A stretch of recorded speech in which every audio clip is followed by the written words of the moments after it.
للفقراء الذين أحصروا في سبيل الله لا يستطيعون ضربا في الأرض يحسبهم الجاهل أغنياء من التعفف تعرفهم بسيماهم لا يسألون الناس إلحافا وما تنفقوا من خير فإن الله به عليم.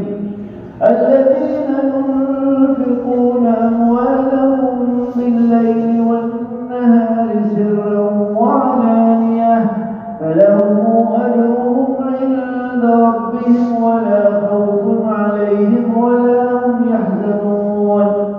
الذين يأكلون الربا لا يقومون إلا كما يقوم الذي يتخبطه الشيطان من المس ذلك بأنهم قالوا إنما البيع مثل الربا وأحل الله البيع وحرم الربا فمن جاءه موعظة من ربه فانتهى فله ما سلف وأمره إلى الله ومن عاد فأولئك أصحاب النار هم فيها خالدون.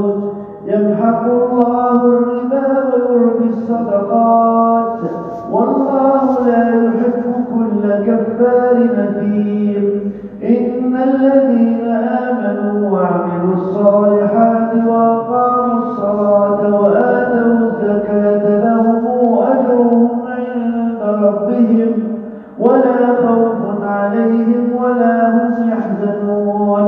يا أيها الذين آمنوا اتقوا الله وذروا ما بقي من الربا إن كنتم مؤمنين فإن لم تفعلوا فآذنوا بحرب من الله ورسوله وإن تبتم فلكم رؤوس أموالكم لا تظلمون ولا تظلمون. وإن كان ذو عسرة